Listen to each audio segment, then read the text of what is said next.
একজন মানুষ যখন এই দুনিয়ার জমিন ছাড়িয়া দেয়, এই দুনিয়ার জমিন ছাড়ার পরে আল্লাহ রব্বুল আলামিনের দরবারে যখন রিপোর্ট পেশ করা হয়, আজরাইল আলাইহিস সালাম জিজ্ঞাসা করলেন, রিপোর্ট দাও। আল্লাহ পাক রব্বুল আলামিনের দরবারে রিপোর্ট পেশ করা হয়, প্রভু হে, তোমার এই বান্দাকে যে আনলাম তার অবস্থাটা ছিল এমন, তার মুখে কোনো দাড়ি ছিল না, মাথায় কোনো টুপি ছিল না, প্যান্ট শার্ট পরা ছিল। ওই লোকটাই অনুসরণ করত ভারতের টেলিভিশনের যে সমস্ত নায়ক নায়িকা আছে, গায়ক গায়িকা আছে, বিভিন্ন প্লেয়াররা আছে, খেলাধুলার লোকেরা আছে, এদেরকে অনুসরণ করত, এদের জামার মতো জামা বানাইতো, এদের গেঞ্জির মতো গেঞ্জি পরতো, এদের চেহারার মতো চেহারা বানাইতো, এদেরকে অনুসরণ করত। এই হিসাবে আনলাম, আল্লাহ পাক রব্বুল আলামিন তার প্রতি নারাজ হয়ে যাবেন। আর যদি মানুষটা হয় এমন, আল্লাহ পাক রব্বুল আলামিনের দরবারে গিয়া সুপারিশ করতে পারে। আজরাইল আলাইহিস সালাম পেশ করে দেন, প্রভু হে, এই বান্দাকে যখন আনতে গেলাম, আনার সময় দেখলাম তার মুখের মধ্যে ছিল দাড়ি, মাথায় ছিল টুপি, পকেটে ছিল একটা মেসওয়াক। শেষ রিপোর্টটা যদি এইভাবে পেশ করতে পারে, মাওলায়ে কারীম জানায় দিবেন, আজরাইল রে, বুঝে ফেললাম সেটা হইলো আমি নবী, আমার নবীর উম্মত। আর বুঝার দরকার নাই, আমার পয়গম্বরের উম্মত, অনুসরণকারী আমার পয়গম্বরের। সুতরাং তার জান্নাতি পোশাক পরায়া কবরে একটা ঘুম পাড়ায়া দাও। আল্লাহ পাক রব্বুল আলামিন আমাদেরকে মুসলমান বানাইছেন। আমি আপনাদের সামনে তিনটা সুন্নতের কথা বলবো। বিশ্বনবী রাহমাতুল লিল আলামিনের একখানা হাদিস আমি আপনাদের সামনে পাঠ করলাম। যেই হাদিস কানা বিশ্বনবী বলেন 100 শহীদের সওয়াব পাওয়া যায় এই দুনিয়াতে। ওয়া রাহমাতুল্লাহ। আলহামদুলিল্লাহি নাহমাদুহু ওয়া নাস্তাঈনুহু ওয়া নাস্তাগফিরুহু ওয়া নু'মিনু বিহি ওয়া নাতাওয়াক্কালু আলাইহি ওয়া নাউযু বিল্লাহি মিন শুরুরি আনফুসিনা ওয়া মিন সাইয়্যাতি আমালিনা। من يهده الله فلا مضل له ومن يضلله فلا هادي له ونشهد أن لا إله إلا الله وحده لا شريك له ونشهد أن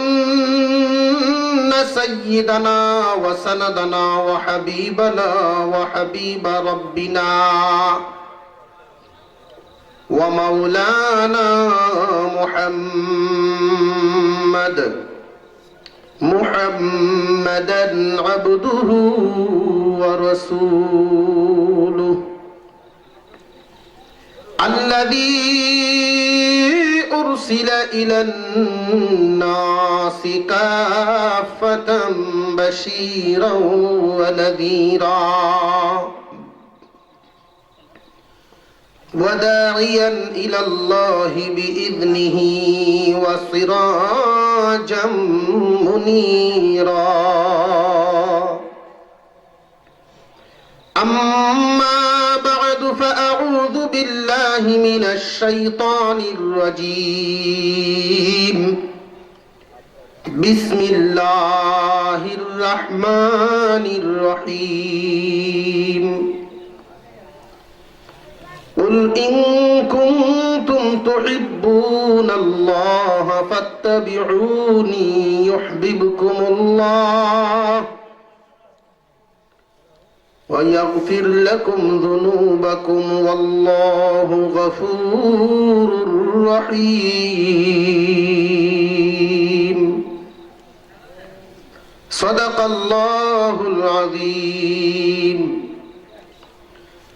وقال رسول الله صلى الله عليه وسلم من تمسك بسنتي عند فساد أمتي فله أجر 100 شهيد.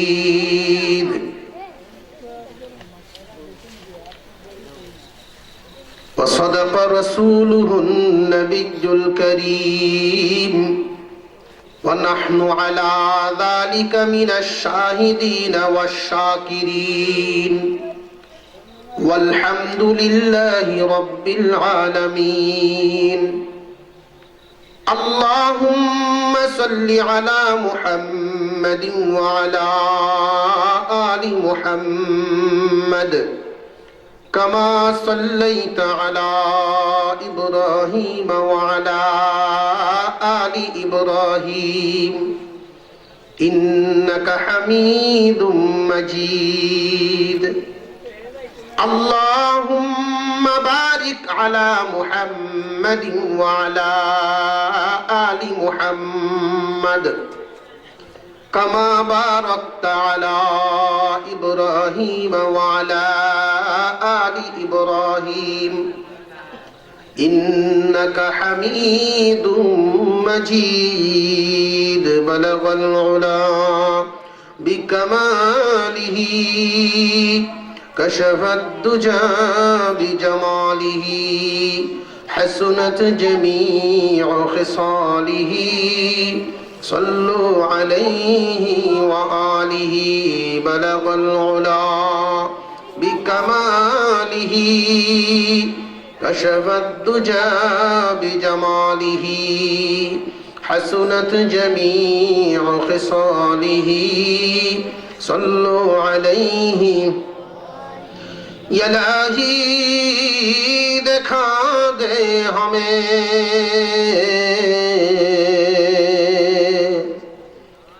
दियारे मदीना,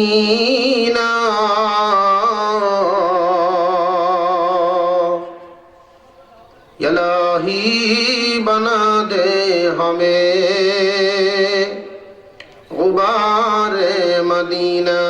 बलगल उला بكماله كشف الدجى بجماله حسنت جميع خصاله صلوا عليه وآله. বিলপার মুন্সিবাড়ি ইসলামী যুব সংঘের উদ্যোগে আয়োজিত আজকের এই তাফসীরুল কোরআন মহাসম্মেলনের শ্রদ্ধাভাজন সভাপতি সাহেব, হযরত উলামায়ে কেরাম, মুরব্বিয়ানে আযম, সর্বস্তরের মুসলমান ভাইয়েরা, পর্দার আড়াল থেকে আলোচনা শুনছেন দিনদার ইমানদার মুসলমান মা ও বোনেরা, আল্লাহ পাকের কাছে শুকর আদায় করি যিনি অত্যন্ত দয়া করে আমাদেরকে এই মাহফিলে অংশগ্রহণের তৌফিক দিয়েছেন। এজন্য সকলেই বলি আলহামদুলিল্লাহ। এই পৃথিবীর জমিনে মানুষের পছন্দ আছে, মানুষের চয়েস আছে। যখন দেখবেন কারোর কাছে একটা জামা বড় সুন্দর লাগতেছে, একটা ঘর বড় সুন্দর লাগে, একটা জিনিস সুন্দর লাগে তার কাছে, তখন সে এটার আসল খুঁজে বাহির করার চেষ্টা করে। কেন? যেটা তারও দরকার। যে তোমার জামাটা আমার কাছে খুব সুন্দর, কোন টেইলার্সের বানানো, আমিও একটা বানাবো। তোমার ঘরটা এটা কোন মিস্ত্রি বানাইলো, আমারও দরকার, এটা আমিও বানাবো। দুনিয়ার জমিনে যত সুন্দর সিস্টেম আছে, একজন মানুষের চলাফেরাকে লক্ষ্য করি আর একজন মনে করে যে তার চলাফেরার নিয়ম নীতি তো খুব সুন্দর। সকালে ঘুম থেকে উঠে পেট ভরে পানি পান করে, ফজরের নামাজ জামাতে পড়ে, হালকা একটু নাস্তা করে দুনিয়ার কাজ কামে লাগে, তারপরে আবার এসে জোহরের নামাজ পড়ে একটু ঘুমায়া যায়, খুব রুটিন মাফিক জীবনযাপন করে। তার চাল চলন তো খুব ভালো লাগে। হায়রে, তার জীবনের মতো যদি আমার জীবনও হইতো। এরকম চিন্তা ভাবনা মানুষ করে। আল্লাহ পাক জানায় দিলেন, দুনিয়ার মানুষ শোনো, আদম থেকে নিয়ে কিয়ামত পর্যন্ত এই দুনিয়ায় যত মানুষ আমি পাঠাইছি আরো পাঠাইব,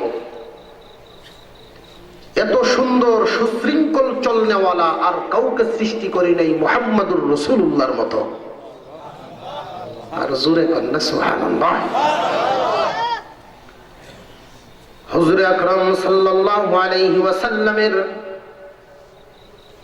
অনুসারী হওয়ার জন্য সমস্ত নবীগণ মাওলার দরবারে দোয়া করেছেন।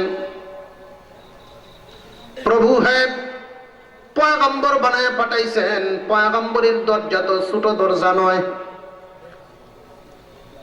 রব্বুল আলামিন পয়গম্বরের দরজা পাইলাম তো পাইলাম, যদি লম্বা হায়াত দিয়ে দিতেন তাহলে আখির জামানার পয়গম্বরের উম্মতের দরজাও পাইতাম। সমস্ত নবীর দোয়া মাওলায়ে কারীম কবুল করেন নাই। হযরত দানিয়াল আলাইহিস সালাম দোয়া করেন যে প্রভু যদি আমার দোয়া আপনি কবুল নাই করেন, অন্তত পক্ষে একটা দরখাস্ত কবুল করেন, আমার লাশটা যেন আখির জামানার পয়গম্বরের উম্মতের দ্বারা দাফন হয়। বিশ্বনবী সাল্লাল্লাহু আলাইহি ওয়াসাল্লামের উম্মতের কত দাম। দানিয়াল আলাইহিস সালাম কত জলিলুল কদর একজন পয়গম্বর, আল্লাহর দরবারে দোয়া করেন প্রভু হে পয়গম্বর মুহাম্মদুর রাসূলুল্লাহর উম্মতের হাত দিয়ে আমারে দাফন করায় দিবা। ইন্তেকাল করে গেছেন আরো কত আগে। আল্লাহ পাক রব্বুল আলামিন উনার এই দোয়া কবুল করে নিলেন আর প্রতিশ্রুতি দিলেন আমি তোমার এই দোয়া মঞ্জুর করে নিলাম। এই লাশটা মেমুন করা হলো, বক্সের ভিতরে রাখা হলো। এত ফজিলতপূর্ণ লাশ ছিল সেই লাশ, যদি তৎকালীন সময়ে তার দেশের মধ্যে দুর্ভিক্ষ দেখা দিত, বৃষ্টি বাদল নাই, খরা হয়ে গেছে, বৃষ্টি বাদল হয় না, এমত অবস্থায় যদি দানিয়াল আলাইহিস সালামের এই লাশের বাক্সটা যদি খোলা আকাশের নিচে জমিনে রেখে দিত, সঙ্গে সঙ্গে বৃষ্টি পড়া শুরু হয়ে যেত। এই লাশ যদি দেখা যেত বৃষ্টি শুরু হয়েছে, রোদ আসে না, মানুষ এমন সমস্যায় পড়ে গেল রাস্তাঘাটে বাহির হওয়ার কত কোনো কায়দা নেই, এমত অবস্থায় তারা যদি দানিয়াল আলাইহিস সালামের লাশটা সেই বাহিরে নিয়ে আর বৃষ্টির মধ্যে রেখে দিতেন, সঙ্গে সঙ্গে বৃষ্টি বন্ধ হয়ে রোদ উঠে যেত। এত ফজিলতপূর্ণ একজন পয়গম্বর দোয়া করে বসলেন, আল্লাহ বিশ্ব নবী রাহমাতুল লিল আলামিনের উম্মতের হাত দ্বারা আমারে তুমি দাফন করাইবা। মাওলায়ে কারীম কবুল করে নিলেন। কবুল করে তিনি লাশটাকে এমন ভাবে রাখলেন, পচে না গলে না, সুরক্ষিত অবস্থায় রইল। আমাদের নবীর জামানা গেল, বিশ্ব নবী সংবাদ দিয়া গেলেন দানিয়াল আলাইহিস সালামের এই অবস্থা। আল্লাহর পয়গম্বরের এই সংবাদটা পাইয়া হযরত উমর ফারুক রাদিয়াল্লাহু আনহুর খেলাফত আমলে যখন তারা সেই দেশে ঢুকলেন, দানিয়াল আলাইহিস সালামের রাষ্ট্রটা যখন সিরিয়া, সেই রাষ্ট্রটা যখন মুসলমানদের হাতে চলে আসলো, সেই রাষ্ট্র চলে আসার পরেই হযরত দানিয়াল আলাইহিস সালামের দেশের ভিতরে মুসলমানেরা ঢুকে এক একজন গনিমতের চিন্তায় ব্যস্ত আছেন। আর যিনি ছিলেন আমির আবু মুসা আশআরী রাদিয়াল্লাহু আনহু, তিনি ডাক দিয়া বলেন, বিশ্ব নবী রাহমাতুল লিল আলামিনের এই ফজিলতপূর্ণ একজন উম্মত এবং সাহাবী চিঠি লিখলেন, খলিফাতুল মুসলিমিন ওমর, আমরা বিজয় লাভ করেছি, তবে আশ্চর্যের ব্যাপার হলো আমরা যখন বিজয় লাভ করলাম সবাই তো মালামাল নিয়ে ব্যস্ত, আর আমি পয়গম্বরের সেই ভবিষ্যৎবাণী নিয়ে ব্যস্ত। আমি খুঁজতে লাগলাম দানিয়াল আলাইহিস সালামের লাশটা কোথায় আছে। সেই লাশের চিন্তায় আমি ব্যস্ত হয়ে গেলাম। গিয়া দেখি সুরক্ষিত অবস্থায় রাজভান্ডারে খুব সুন্দর করে রাখা আছে সেই লাশ। আবু মুসা আশআরী রাদিয়াল্লাহু আনহু বলেন, এই লাশ আমি ওইখান থেকে নামাইলাম, আমি গনিমতের মালের চিন্তায় ব্যস্ত হই নাই। এই লাশ নামায় দেখি আল্লাহ রব্বুল আলামিনের পয়গম্বরের চেহারা কত সুন্দর, তার দোয়া কবুল হয়েছিল, লাশ কত সুন্দর করে আল্লাহ সুরক্ষিত রেখেছেন, সুরক্ষিত ভাবে রেখে দিয়েছেন। অক্ষুণ্ণ অবস্থা সুরক্ষিত ভাবে এই লাশটারে রাখছেন। আখির জামানার পয়গম্বরের উম্মতের দ্বারা দাফন কবুল হয়ে গিয়েছিল। হযরত ওমর ফারুক রাদিয়াল্লাহু আনহু চিঠির উত্তর দিয়া দিলেন, এই সেনাপতি, তুমি তোমার বাহিনী নিয়ে জলদি দাফনের ব্যবস্থা করিয়ে দাও। সেই নবীর উম্মত হওয়ার জন্য আমরা আল্লাহর কাছে কোনোদিন দরখাস্ত করেছিলাম না? আল্লাহ পাক দয়া করেই দান করছে। তাহলে অলসতা ভেঙে যদি খুশি হয়ে থাকেন, আল্লাহর একটু শুকর আদায় করেন, বলেন আলহামদুলিল্লাহ। আমি আপনাদের সামনে পবিত্র কোরআনুল কারীমের সূরা আলে ইমরানের 31 নম্বর আয়াতখানা তিলাওয়াত করেছি। এই দুনিয়ার সমস্ত মানুষ আল্লাহর ভালোবাসা চায়, ঠিক না বেটে? যে মানুষ গাঁজা খায়, সংসার ত্যাগী, লাল শালুফিন্দে করে, তাকে জিজ্ঞাসা করবেন যে তুমি এই সুরত কেন ধরলা? সে জবাব দিবে আমি আল্লাহ পাওয়ার আশায়। জিজ্ঞাসা থাকবেন। আমরা এক উস্তাদ, কানজুকা সোল, গারহাটা বাপরি, কিস্তি টুপি দেয়। তো উনি একদিন এক গাঁজাখোরের সাথে বসছে ট্রেনে। তো ট্রেনে যখন বসলেন, গাঁজাখোরেরও চুল লম্বা, হুজুরেরও চুল লম্বা। হেডটা হইলো তরিকা সারা, হুজুরের তরিকা মতে। হেড তো খালি লম্বা, ওইটাই থাকে। কিছুদিন পরে কুসুল নাই, মোর নাই, জট হয়, পরে কবি কেরামতি হয়ে গেছে। হুজুরে বলতেছেন আপনার চুল তো লম্বা বেশি হয়ে গেছে। কয় না, আমি হালতের উপরে ছেড়ে দিছি, হালতের উপরে ছাড়ছি। হুজুরের এই চুল দেখে, আর শীতকাল ছিল, কালো একটা জ্যাকেট পরতেন হুজুরে। কালো জ্যাকেটটা যখন লাগাইতেন একেবারে বিরাট বড় সেনাবাহিনীর মতো দেখা যাইত। কালো জ্যাকেট লাগাইছেন, আমরা হাদিসের উস্তাদ। আল্লাহু আকবার। হুজুরকে দেখে সে মনে করছে তার দলের লোক। হুজুর এখানে যে বসছে, একটা খাটের টুকরা বের করছে। হুজুর যখন এসে আসে আমাদেরকে বলছে এটার নাকি বানানের কোন সিস্টেম আছে। খাটের টুকরার মধ্যে এরকম পাতা বাইর করিয়া বাটাল, কাঠুরে যে কাজ করে দেখছেন প্লেন করে, এটা কি বলেন? বাটাল। এরকম বাটাল আছে এদের, এটা এইভাবে কাটা শুরু করছে। তো হুজুর তাকায় আছেন তার দিকে, ছায়া দেখেন কি, একটু অপেক্ষা করেন, বানায় নেই।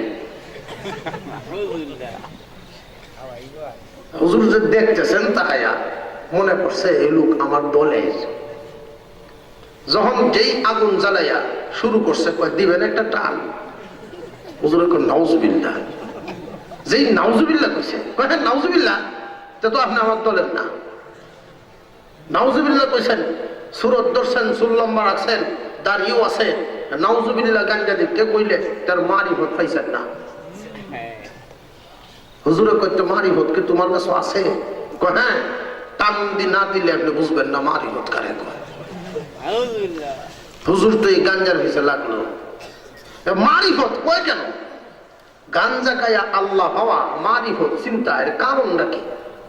এইদের পিছনে হুজুর লাগলো, লাগে আবিষ্কার করলো, করে আমাদেরকে জানাইলো গাঁজা হইল 3 প্রকারের। এক প্রকারের গাঁজা খাইলে সে নিজেকে বাদশা মনে করে, এই পৃথিবীতে তার চেয়ে বড় কেউ নেই। খাওয়ার পরে মনে করে এটা খুব দামি। আরেক প্রকার, এটা খাওয়ার পরে নিজেকে বিরাট বড় বুজুর্গ, পীর মাশায়েখ মনে হয়, যা আছে সব পাইছে। আরেক প্রকার খাইলে শরীর এমন দুর্বল, খালি ঘুমে ধরে, জিমা এখন, এটা কম দামা। হুজুর বললেন যারা গাঁজা খায় টান দিয়া যখন দুর্বলতার কারণে চোখ মাথা যখন চক্কর মারে, তখন চোখের মধ্যে জোনাকি ফুকের মতো দেখা যায়। এই অবস্থায় সে মনে করে এটা মদিনার নূর। তাকে জিজ্ঞাসা করে দেখবেন এই সুরত কেন? সেও কইব আমি আল্লাহর হওয়ার আশায়। শাহজালাল মাজার, শাহ সুলতান মাজার, এই যে মাজার বানাইলো, ওইখানে যারা যায় এদেরকে জিজ্ঞাসা করবেন আপনারা ওইখানে কেন যান? কোরআন হাদিসের নাই জিনিস ওই কাজ কেন করেন? তবে আমরা আল্লাহর ভালোবাসা পাওয়ার আশা। ঠিক না বেঠি? মুসলমান ইমানদার ভাইয়েরা আমার, আল্লাহ পাক রব্বুল আলামিনের ভালোবাসা পাওয়ার আশায় সব মানুষ ব্যস্ত। কারণ সবাই এটা ভালো করিয়াই জানে এই তামাম পৃথিবীর জমিনে কে বানাইছেন? আরো জোরে কোন কে? তামাম দুনিয়া বানাইছেন আল্লাহ। যে নাকি আল্লাহ পাইল দুনিয়ার সব কিছুই সে পাইল। মানলাহুল মাওলা ফালাহুল কুল, মানলাহুল মাওলা ফালাহুল কুল। যে আল্লাহর হয়ে যায়, আল্লাহ পাক রব্বুল আলামিন তার হয়ে যায়। যেই ব্যক্তিটা আল্লাহর ভালোবাসা পাইতে পারে, তাহলে আল্লাহ পাকের যা আছে সবকিছুই তো তার হয়ে যায়। এই চিন্তায় মানুষ ব্যস্ত হয়ে যায়। আমি একটা উদাহরণ দিয়ে দিই আপনাদের সামনে, লক্ষ্য করে দেখবেন। জমিদার বাড়িতে চিঠি পাঠায়, জমিদারের মেয়েকে একটা মানুষ খুব পছন্দ করে। গ্রামের যত যুবক সব মানুষই পছন্দ করে, সবাই চিঠি দেয়, কিন্তু একটা চিঠির উত্তর আসে না। যে নাকি চিঠির উত্তর পাইল সেই তো তার ভালোবাসায় কামিয়াব। ঠিক না বেটি? ভালো কিন্তু সবাই বাসে, যে ভালোবাসা পায় তার ভালোবাসা কামিয়াব, আর যে পায় না তারটা কিন্তু কামিয়াব না। আল্লাহ রাব্বুল আলামিন জানায় দিলেন, দোস্ত আমার, তামাম দুনিয়ার সব মানুষেরাই আমার ভালোবাসা চায়। এক একজন এক এক সুরতে, কেউ বিবি বাচ্চা সব সারিয়া, ব্যবসা বাণিজ্য সারিয়া রাস্তায় রাস্তায় ঘুরে আর আমার ভালোবাসা কামনা করে। এক একজন এক এক পদ্ধতিতে আমার ভালোবাসা কামনা করে, কিন্তু সব রাস্তায় আমার ভালোবাসা নাই। আপনি জানায় দিন, কুল, আপনি জানায় দিন, ইন কুনতুম তুহিব্বুনাল্লাহ, যারা নাকি আল্লাহর ভালোবাসা পাইতে চাও, যারা আল্লাহর ভালোবাসা চাও, ফাত্তাবিউনি, আমাকে অনুসরণ করো, ইউহিব্বুকুমুল্লাহ ويغفر لكم ذنوبكم والله غفور رحيم। আল্লাহ, হে পয়গম্বর, আপনি জানায় দিন, যারা আল্লাহর ভালোবাসা চায় তারা যেন আপনাকে অনুসরণ করে। যদি আপনাকে অনুসরণ করতে পারে আমি 2টা পুরস্কার দিব। কয়টা? আরো জোরে কোন কয়টা? 1 নাম্বার, আমি আল্লাহর ভালোবাসা দিব, চিঠি পত্রের মাধ্যমে জানায় দিব আমি তাকে ভালোবাসি। 2 নাম্বার, তার পিছনের সমস্ত গুনাহ খাতা মুহূর্তের ভিতরে আমি মাফ করে দিব। কাজ কয়টা? আমরার কাজ হলো একটা, আল্লাহ পুরস্কার দিবেন 2টা। কাজ করব একটা, কি? নবীজির অনুসরণ। রাজি আছি তো ইনশাআল্লাহ? আরো জোরে কর। সুন্নতি জীবন, অর্থাৎ একজন মানুষকে অনুসরণ করব। এই পৃথিবীর জমিনে আমরা তো অনেককে অনুসরণ করি, অনুসরণ করে আসে না নাই? কিছুদিন আগে আমি এক ছেলের দেখলাম, এটা মাথা উতা ডুলাইছে, মাথা ডুলানি বোঝেন না, চুল খামাই দিয়েছে। মনে করলাম যে এর বাপ সাপ সব মনে হয় শেষ হয়েছে, একটু ভালো লাইনে আইতেছে। এর এই মাথা উতা ডুলাইছস, এটা কোন নিয়তে? কোন সুন্নতি নিয়ত নাকি? কারেন না, টিভিতে একদম প্লেয়ারের মাথা খামাই, এর লেগে নাম খামাইছে। অনুসরণ কারে করল?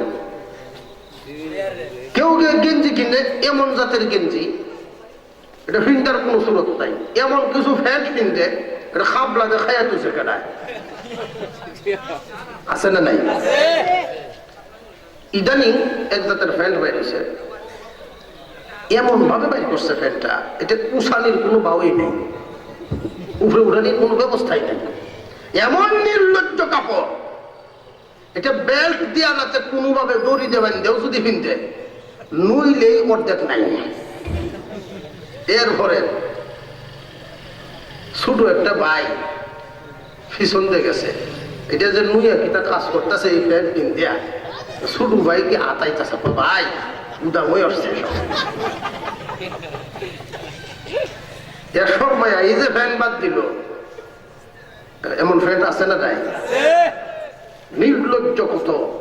অথচ ফ্যাশন ধরো, বিশ্বনবী রাহমাতুল লিল আলামিনের প্রত্যেকটা সুন্নত যুগের সর্বশ্রেষ্ঠ আধুনিক ফ্যাশন, সর্বযুগের জন্য। হুজুর আকরাম সাল্লাল্লাহু আলাইহি ওয়াসাল্লামের একটা সুন্নত যদি কেউ ঠিকমতো পালন করে, আল্লাহ পাক রব্বুল আলামিন পুরা পরিবর্তন তার মধ্যে আনিয়া দেন। নবী করিম সাল্লাল্লাহু আলাইহি ওয়াসাল্লাম যখন মক্কা থেকে হিজরত করে মদিনায় গেলেন, মদিনার মানুষেরা আমাদের নবীকে গ্রহণ করে নাই, সব মানুষ মন থেকে গ্রহণ করে নাই। ইহুদিরা মনে মনে হিংসা করত। ইহুদিদের মধ্যে একজন আলেম ছিল, লোকটা যেমন বড় আলেম, এমন বড় ধনী মানুষ, এমন বড় সর্দার, সব দিক দিয়ে তার পারদর্শিতা আছে, কিন্তু একটা জিনিসের অভাব, ঘরের ভিতরে স্বামী স্ত্রীর কোনো মিল নেই। সকালে একবার ঝগড়া হয়, বিকালে একবার ঝগড়া হয়, স্বামী স্ত্রীতে কোনো মহব্বত নাই। আল্লাহর পয়গম্বর সাল্লাল্লাহু আলাইহি ওয়াসাল্লাম সাহাবীদেরকে যখন নিয়ে বয়ান করতেন, ওয়াজ করতেন, নসিহত করতেন, ওই রাস্তা দিয়ে যদি ওই লোকটা যাইতো, মানুষের কাছে বলতো আর কানে আঙুল দিয়া বলতো, ও মানুষেরা, মুহাম্মাদের ওয়াজ কি শুনবা? সে তো একজন মূর্খ মানুষ, কি শুনাইবো আমাদেরকে? নবীজির ওয়াজ শুনতো না, এইভাবে কান বন্ধ করে রাখতো। আল্লাহর পয়গম্বর সাল্লাল্লাহু আলাইহি ওয়াসাল্লাম তার কাজ তিনি করতেন, এই কাজে তার দুঃখ আসতো না। মদিনার ইহুদিরা হিংসা করত আল্লাহ পাক রব্বুল আলামিনের পয়গম্বরের উপরে। এই লোকটা ঘরের ভিতরে শান্তি নাই, সকালে একবার ঝগড়া হয়, বিকালে একবার ঝগড়া হয়। লক্ষ্য করে দেখবেন, তামাম দুনিয়ার সকল শান্তি যদি আপনার কাছে থাকে আর বিবির সাথে মহব্বত যদি না থাকে গো, তাহলে কিন্তু সব নষ্ট হয়ে যায়। ঠিক না রে? ঠিক। হঠাৎ করে একদিন সিদ্ধান্ত নিল, না না, ওকে নিয়ে আর ঘর করা সম্ভব না, এই বউ তালাক দিতে হবে। মন নষ্ট হয়ে গেল, বাজারের দিকে রওনা দিয়েছে। লক্ষ্য করে দেখবেন, পুরুষদের মধ্যে কিছু খাসলত আছে এমন, রাগ উঠলে সাইড কাজ করে। কয় কাজ? পুরুষরা রাগ উঠলে সাইড দলে বিভক্ত। এক দল আছে রাগ উঠার সাথে সাথে ঘরের যত জিনিসপত্র সব বাজিয়ে ভাঙবো,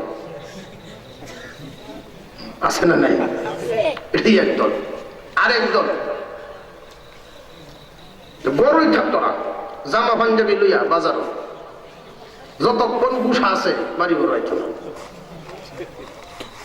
আরেক দল আছে গুসা ওঠার সাথে সাথে মুখে কথা কোয়ার আগে হাতে ফিটা শুরু হয়েছে। আরেক দল হইল মুখে কোনো কথা নাই, ফিটা নিল তো হইত নাই, বিবির সাথে পারে না। বেটা দূরে দাঁড়ায় তালাক দিলাম, তালাক দিলাম, আছে না নাই? দিলাই সকালে দেয় একবার, দুপুরতে একবার, রাত্রেতে একবার। স্বামী স্ত্রীর জিন্দিগিতে 20-25 বার তালাক দেয়। এমন কিছু পাগল আছে না নাই? কুত্তাকুতি জিন্দিগি। সামাজিক ভাবে সমস্ত মানুষের সাথে চলাফেরা কম করবেন। এরা নির্লজ্জ, বেহায়া, জিনাকার মানুষ। যদিও সামাজিক ভাবে দেখা যায় স্বামী স্ত্রীর মতো চলে, আসলে স্বামী স্ত্রী না। এই লোকটা তার অভ্যাস ছিল গুসা উঠলে বাজারে যাওয়া, বিবির সাথে ঝগড়া করে বাজারে যায়। আর মদিনার একটা গলিতে আমাদের নবী ওয়াজ করতেছেন, তখন সুবহানাল্লাহ নবীজির সামনে যায়। প্রত্যেক দিনের অভ্যাস কি ছিল? নবীজির সামনে পড়লে কি করত মনে আছে তো? আঙুল দিছে। তো আল্লাহ যদি শোনায়, ইচ্ছা না থাকলেও শুনতে হবে। নবীজির সামনে যাইতেই তার পায়ের মধ্যে কাটা দিয়েছে, কাটা ঢুকছে। এখন দুই হাত দুই দিক দিয়ে দিছে। এখন চিন্তা করতে চাই রে, তার ওয়াজ তো আমার শোনার নিয়ত নাই। এখন আমি কাটাই খুলি কেমনে, কানই বন্ধ রাখি কেমনে? দুই হাত দুই খান তো এক হাত দিয়ে বন্ধ রাখা সম্ভব না। এখন কি করা? আচ্ছা তাড়াতাড়ি করে নাই, একটা আঙুল ছুটাইছে, ছুটাই ঠান্ডা ফেলাইছে, ফেলাই দিয়ে আবার ফেলাইছে। একটু ভাগ হয়েছে, হয়েছে তো? আল্লাহর নবী ছোট একটা ওয়াজ করে ফেলেছেন, এই ওয়াজটা তার কানের ভিতরে ঢুকে গেছে। আল্লাহর নবী বিশ্ব নবী রাহমাতুল লিল আলামিনের একটা ওয়াজ তার কানের ভিতরে ঢুকে গেল। বিশ্ব নবী বলেন, ও মুসলমান, ও দুনিয়ার মানব সম্প্রদায়, একটা কথা জানিয়া রাখো, কেউ যদি স্বামী স্ত্রীতে মিল চায়, এক প্লেটে যেন খানা খায়। ওয়াজটা কি লম্বা না বাটি? ছোট একটা ওয়াজ করেছেন, কেউ যদি স্বামী স্ত্রীতে মিল চায়, এক প্লেটে যেন খানা খায়। কানে কিন্তু কাটা কুলিয়ে আবার আঙুল দিয়া দিছে, ফাঁকে দিয়ে কথা ঢুকছে, মগজে গিয়া লাগছে। চিন্তা করে মুহাম্মদ এটা কি বলল, এটা কি বললো? এটা দি আমার ওয়াজ, এটা কার ওয়াজ? তো বেরোয় এটা কি কর, এটা আমার ওয়াজ। যাই হোক, 3 বাচ্চার বাপ হইলাম, এত তাড়াতাড়ি বিবি বাদ দিয়ে লাভ নাই, দেখি কি করা যায়। বাজারে গিয়ে এক বড় প্লেট কিনছে, বড় থাল লয়ে গেছে বাড়ি থেকে। এখন সকালে তো বিবির সাথে ঝগড়া করে গেল, আর বিবির সাথে শুধু থাল দেখে, কিরে সারা জীবন কত ঝগড়া করলাম, থাল তো আনছে না, আজ থাল লয়ে বিষয়টা কি? রাত হয়েছে, খাবারের টাইম, খানার জন্য ডাকে। না আমি খানা খাবো না আজকে। বাচ্চাদেরকে বলে তোর মার সাথে একসাথে এক প্লেটও খাইব। মা হয় সকালে যে মায়ের দিছ তোমার সাথে হয়তো না, আচ্ছা আর বলতাম না, আগে খাই একসাথে খাই না, তোমার সাথে খাবো না। রাগ খুব কঠিন রাগ, খাই লইলেন। সকালেও একই কথা, বাচ্চারা এসে বলে দেখো আম্মা আব্বা তোমার কত মহব্বত করে। এই কথা শুনলে তো মা বাবার একটু লজ্জাও লাগে, যা খাইয়াই ফেলাই। যেই মাত্র প্রথম প্রথম খাওয়া অভ্যস্ত নাই, প্লেটও কি এক প্লেটও খানিক বইয়া স্বামী তার স্ত্রীরে দেখে, স্ত্রীও তার স্বামীরে দেখে, খালি লোকমা ধরার বাউ হয় না। কোন রকম সকাল গেল, দুপুরে একটু ইজি হয়েছে, রাত্রে মোটামুটি চলে। 3 দিন গেছে এইভাবে, এখন খানা মোটামুটি স্বাভাবিক হয়ে গেছে, চলতে চলছে। 1 সপ্তাহ গেল, 2 সপ্তাহ গেল, 3য় সপ্তাহে বিবি জিজ্ঞাসা করে স্বামী, হ্যাঁ আপনি এই পদ্ধতি কোথায় থেকে আবিষ্কার করলেন? স্বামী স্ত্রীর জিন্দিগিতে এত সুন্দর শান্তির দিন তো আর কখনো কাটাই নাই। আবার জোরে কন্যা সুবহানাল্লাহ।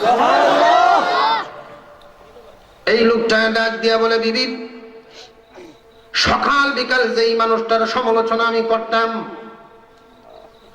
ওই মানুষটা মুহাম্মদ, আমি তার কথা শুনতাম না, কানে আঙুল ঢুকায় রাখতাম।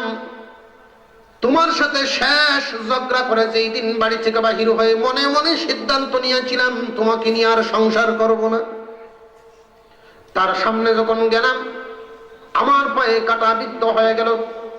কাটা ছুটাইবার জন্য আমি আঙুল কান থেকে আলাদা করলাম, জলদি করে আবার কান বন্ধ করে ফেললাম। ফাঁক দিয়ে একটা ওয়াজ ঢুকে গেল। মুহাম্মাদে বলেন, এই দুনিয়ার জমিনে কেউ যদি স্বামী স্ত্রীতে মিল চায়, এক প্লেটে যেন খানা খায়। তার কথাটা আমার কাছে খুব পছন্দ হয়ে গেল। বাজারে গেলাম, বড় একটা প্লেট কিনে নিয়ে আসলাম। বিবি রে, এই আমলটা করার সাথে সাথে এই অবস্থা হয়ে গেল। বিবি ডাক দিয়া কয়, স্বামী বাবার বাড়ি থেকে আসলাম আপনার বাড়িতে শুধু বাদ কাপড়ের জন্য না, মনের একটু শান্তির জন্য। এই যে স্বামী স্ত্রীর জিন্দিগি এতদিন পর্যন্ত কাটাইলাম, এত শান্তি কখনো পাই নাই গো স্বামী। এই 3টা সপ্তাহ যেইভাবে কাটাইলাম, এত সুখ শান্তি আমার জীবনে পাই নাই। ও স্বামী, একজন মানুষের জীবনের একটা কথা আমল করলে যদি এমন শান্তি হয় গো, আমি দরখাস্ত করব তার জীবন ব্যবস্থা গ্রহণ করেন, দেখবেন কেমন শান্তি নেমে আসে। এই লোকটা বলে, ঠিক আছে চলো, তুমিও যাই আমিও যাই। আমার বাচ্চা কাচ্চা নিয়ে সব নিয়ে মুহাম্মাদের দরবারে যাই। নবীজির দরবারে গিয়া বলে, ইয়া রাসূলুল্লাহ, ইয়া হাবিবাল্লাহ, চিন্তা বড় দেরি হয়ে গেল, আর বিলম্ব করতে চাই না, আপনার হাতটা একটু সামনে বাড়ান, আমাদেরকে কালিমা পড়ায় দেন, লা ইলাহা ইল্লাল্লাহু মুহাম্মাদুর রাসূলুল্লাহ। মুসলমান হয়ে গেল। মুসলমান ইমানদার ভাইয়েরা আমার, আল্লাহ পাক রব্বুল আলামিন এই পৃথিবীর সব মানুষকে একটা রাস্তায় দেখায় দিলেন। দুনিয়ার মানুষেরা যদি আল্লাহর ভালোবাসা পাইতে চাও, তাহলে নবীকে অনুসরণ করো। যে যত বেশি অনুসরণ করতে পারবে, সে তত বড় ওলি হয়ে যাবে। খুব ভালো করে বুঝেন, যে যত বেশি অনুসরণ করতে পারবে, সে তত বড় ওলি হয়ে যাবে। জুনাইদ বাগদাদি রাহমাতুল্লাহি আলাইহি বিশ্ববিখ্যাত একজন পীর ছিলেন। ওনার দরবারে একজন খাদেম গেল, হুজুর আমি আপনার দরবারে থাকতে চাই, আমারে অনুমতি দিন। হুজুর বলেন, ঠিক আছে তুমি থাকো। জুতাটা নিয়ে দেয়, কাপড় পরিষ্কার করে খেদমত করে। একাধারে 10 বছর পর্যন্ত খেদমত করলো। 10 বছর পরে খেদমত করার এক ফাঁকে তিনি বলেন, হুজুর আমি আপনার দরবারে আর থাকবো না। কেন থাকবা না? হুজুর আমি যে উদ্দেশ্যে এসেছিলাম, আমি তো আমার উদ্দেশ্য সফল করতে পারি নাই। কি হয়েছে তুমি আমারে খুলে বলো। হুজুর আমার নিয়তটা ছিল আপনার কাছে 10 বছর থাকবো, মিনিমাম 10,000 কারামতি দেখবো। কারণ ফির তো হইল কেরামতে, যার যত কেরামতি বেশি হে তত বড় ফির। আমরা চিন্তা করি কারামতি দিয়া, আমরা চিন্তা করি চাল চলন দিয়া। মুসলমান ভাইয়েরা আমার, এই লোকটাই যখন বলেন জুনাইদ বাগদাদির দরবারে, হুজুর আপনি আমাকে অনুমতি দিন, আমি আবার চলে যাব। 10 বছর থাকলাম, কোনদিন একটা কারামতি আমি দেখতে পারি নাই। হুজুর বলেন, তুমি থাকবা কিনা চলে যাইবা এটা তোমার ব্যক্তিগত ব্যাপার। তবে তোমাকে একটা প্রশ্ন করি, জবাব দে, 10 বছরের ভিতরে বিশ্ব নবী মুহাম্মদুর রাসূলুল্লাহ সাল্লাল্লাহু আলাইহি ওয়াসাল্লামের কোন সুন্নাত ছুটছে দেখছো নাকি? লোকটা জবাব দেয়, না গো হুজুর, সুন্নাত ছুটতে দেখি নাই। জুনাইদ বাগদাদি বলেন, তাহলে আর কি চাও, আর কি চাও? একজন মানুষ যদি 10 বছর পর্যন্ত জীবন যাপনের মধ্যে উঠা বসা খাওয়া দাওয়া সবকিছুতে যদি নবীর অনুসরণ করতে পারে, ইয়ার চাইতে উত্তম আর কি চাও? ইয়ার চাইতে বড় কারামতি আর কি চাও? লোকটাই বলে, হুজুর আমি বুঝতে পারি নাই, এই দুনিয়ার জমিনে যে যত বেশি সুন্নতওয়ালা সে তত বড় আল্লাহওয়ালা। কথা বুঝে আইছে নাকি? যে যত বেশি সুন্নতওয়ালা সে তত বড় আল্লাহওয়ালা। খুব ভালো করে বুঝবেন, এই দুনিয়ার জমিনে আমরা আছি, একদিন থাকবো না, সবাই চলিয়া যাব। যাওয়ার সময় শেষ মুহূর্তটা হয় এমন, মনে করেন আপনাদের এটা বিশ্বনাথ উপজেলার ভিতরে একজন মানুষ মারা গেল, তার কোনো ওয়ারিশ পাওয়া যাচ্ছে না। এমত অবস্থায় থানায় ফোন করা হবে, আপনারা আসেন, এসে এই লোকটাকে আপনারা নিয়ে যান, ব্যবস্থা গ্রহণ করেন। এমত অবস্থায় থানার লোকগুলি আসবে, এসে তাকে নিয়ে যাবে, আলামত খুঁজবে, আলামত পাওয়া যায় কিনা, লোকটা হিন্দু না মুসলমান এটা তো বোঝা দরকার। যেই মাত্র তার পকেটের মধ্যে একটা ডায়েরি পাওয়া গেল, ডায়েরির মধ্যে নাম লেখা আছে রামকৃষ্ণ, এতে কি বোঝা গেল? নামে বলিয়া দেয়, এটা হলো আলামত। আলামতে বলিয়া দিল এই লোকটা হিন্দু মানুষ, আর যদি নাম থাকে দিন ইসলাম, তাহলে কি মুসলমান। লোকটার নাম দিন ইসলাম, আলামতে বোঝা গেল সে হইল মুসলমান। ঠিক তেমনি ভাবে একজন মানুষ যখন এই দুনিয়ার জমিন ছাড়িয়া দেয়, এই দুনিয়ার জমিন ছাড়ার পরে আল্লাহ রব্বুল আলামিনের দরবারে যখন রিপোর্ট পেশ করা হয়, আজরাইল আলাইহিস সালাম জিজ্ঞাসা করলেন, রিপোর্ট দাও। আল্লাহ পাক রব্বুল আলামিনের দরবারে রিপোর্ট পেশ করা হয়, প্রভু হে, তোমার এই বান্দাকে যে আনলাম তার অবস্থাটা ছিল এমন, তার মুখে কোনো দাড়ি ছিল না, মাথায় কোনো টুপি ছিল না, প্যান্ট শার্ট পরা ছিল। ওই লোকটাই অনুসরণ করত ভারতের টেলিভিশনের যে সমস্ত নায়ক নায়িকা আছে, গায়ক গায়িকা আছে, বিভিন্ন প্লেয়াররা আছে, খেলাধুলার লোকেরা আছে, এদেরকে অনুসরণ করত। এদের জামার মতো জামা বানাইতো, এদের গেঞ্জির মতো গেঞ্জি পরতো, এদের চেহারার মতো চেহারা বানাইতো, এদেরকে অনুসরণ করত। এই হিসাবে আনলাম, আল্লাহ পাক রব্বুল আলামিন তার প্রতি নারাজ হয়ে যাবেন। আর যদি মানুষটা হয় এমন, আল্লাহ পাক রব্বুল আলামিনের দরবারে গিয়া সুপারিশ করতে পারে। আজরাইল আলাইহিস সালাম পেশ করে দেন, প্রভু হে, এই বান্দাকে যখন আনতে গেলাম, আনার সময় দেখলাম তার মুখের মধ্যে ছিল দাড়ি, মাথায় ছিল টুপি, পকেটে ছিল একটা মেসওয়াক। শেষ রিপোর্টটা যদি এইভাবে পেশ করতে পারে, মাওলানা করিম জানায় দিবেন, আজরাইল রে, বুঝে ফেললাম সেটা হইলো আমি নবী, আমার নবীর উম্মত। আর বুঝার দরকার নেই, আমার পয়গম্বরের উম্মত, অনুসরণকারী আমার পয়গম্বরের। সুতরাং তার জান্নাতি পোশাক পরায়া কবরে একটা ঘুম পরায়া দাও। আল্লাহ পাক রব্বুল আলামিন আমাদেরকে মুসলমান বানাইছেন। আমি আপনাদের সামনে 3টা সুন্নতের কথা বলবো। বিশ্বনবী রাহমাতুল লিল আলামিনের একখানা হাদিস আমি আপনাদের সামনে পাঠ করলাম। যেই হাদিস কানা বিশ্বনবী বলেন 100 শহীদের সওয়াব পাওয়া যায়। এই দুনিয়াতে যার যত টাকা বেশি তার তত বিলাসিতা বেশি, ঠিক না বেশি? এই টাকা পয়সা নিয়ে যদি আপনি যান সৌদি আরবে, সৌদির বাজারে টাকার কোনো দাম থাকবে না। এই টাকা নিয়ে যদি আপনি যান লন্ডনের, টাকার কোনো দাম থাকবে না, ওইখানে সেই দেশের পাউন্ডের দাম হবে, ঠিক না বেশি? মুসলমান ইমানদার ভাইয়েরা আমার, আল্লাহ পাক রব্বুল আলামিন এই পৃথিবীর জমিনে একটা মানুষকে লম্বা একটা হায়াত দিয়ে পাঠাইছেন। এই হায়াতে জিন্দেগিতে যে যেই পরিমাণ কামাই করতে পারবে, যে যেই পরিমাণ সব কামাইতে পারবে, হাসরের মাঠে যার যত সব বেশি তার তত বিলাসিতা বেশি। যার সব যত বেশি হবে তার জান্নাতটা তত সাজানো হবে, যার সব যত বেশি হবে তার পোশাক তত উন্নত হবে। এই জন্য বিশ্বনবী বলেন, মান তামাসসাকা বিসুন্নতি ইনদা ফাসাদি উম্মতি ফালাহু আজরু মিআতি শাহীদ। এমন একটা জামানার কথা পয়গম্বর বলেন, যেই জামানায় সুন্নত বিলুপ্ত, অর্থাৎ নবীজির ফিতনার জামানা, সুন্নত বিলুপ্তির জামানা। সুন্নত বিলুপ্তি বলতে কি বোঝানো হয়েছে? লক্ষ্য করে দেখেন, মুসলমানের সংখ্যা যদি থাকে 50 লাখ, মুসলমানের সংখ্যা যদি থাকে ধরেন 10 কোটি, 10 কোটি মুসলমান, এর মধ্যে তো নারী শিশু বহুত কিছু আছে। টোটাল আমরা 10 কোটি ধরলাম, বেশি আর ধরলাম না, 6 কোটি বাদ দিয়ে দিলাম। 10 কোটি মুসলমানের মধ্যে সবাই কি দাড়িওয়ালা না দাড়িওয়ালা সারা? দাড়িওয়ালা সারা কি বেশি না কম? খুব ভালো করে বুঝেন। সুতরাং বোঝা গেল দাড়িওয়ালা কমে যাচ্ছে, টুপিওয়ালা পরিমাণে কম না বেশি? কম। দস্তরখান বিছাইয়া খানা খানেওয়ালা কম না বেশি? মুসলমান আছে ঠিকই, আমাদেরকে আদর আপ্যায়ন আপনারা ঠিকই করতেছেন, উলামায়ে কেরামকে আপ্যায়ন করতেছেন, মসজিদ মাদ্রাসা দেখাশোনা করতেছেন, এই কিন্তু বিশ্ব নবী রাহমাতুল লিল আলামিনের সুন্নতের কোনো খবর নাই। আপনাদের মনে মনে হলো সুন্নত মানবে শুধু হুজুরেরা, আমরা কি? কিন্তু যে যদি মুসলমান হয়, মুসলমান হইলেই তো সুন্নত, ঠিক না বে ঠিক? মুসলমান যে যত মানবেন সে তত পাইবেন, যে যত মানবেন সে তত পাইবেন। আলেম হওয়ার পরেও যদি সুন্নত না মানে, তার অ্যাকাউন্টে তো নেকি জমা হইবে না। মূর্খ মানুষেও যদি সুন্নত মানে গো, সব থেকে বঞ্চিত হইবে না। কথা বুঝে আইছে নাকি? যে যত মানবে সে তত পাইবে, যে যত মানবে না সে তত পাইবে না। দস্তরখানওয়ালা মানুষ বেশি না কম? দেশ কিন্তু উন্নত হচ্ছে, যত উন্নত হয় সুন্নত তত দূর হয়, ঠিক না বেঠি? ধনী হইলে খাবার উচ্চরে সাঙ্গ সেট টেবিল। আমরা মাঝে মাঝে ওয়াজ নসিহতে যাই যে কিরে উপরে 2 তালা না 3 তালা এরকম কি কিছু না হলো, সেট টেবিল না সমতল, আমরা সমতল হইতে বলা, সমতলে বসলাম।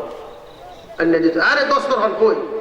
যেই চাইলাম দস্তরখান, বাপ দৌড়ে একদিকে, ফুট দৌড়ে আরেকদিকে, দস্তর মিলায় দস্তরখান আসতেছে, তো দেরি হইতেছে, অনেক দেরি। কি ব্যাপার, দস্তরখান কোথায়? একটা গামছায় নিয়ে আসেন। কোন হুজুর দস্তরখানই আছে, অনেকদিন পর্যন্ত চেষ্টা করে কাপড়ের বাইর যে দস্তরখান বানাইছে, তো কই যে থইলো পাইতেছি না।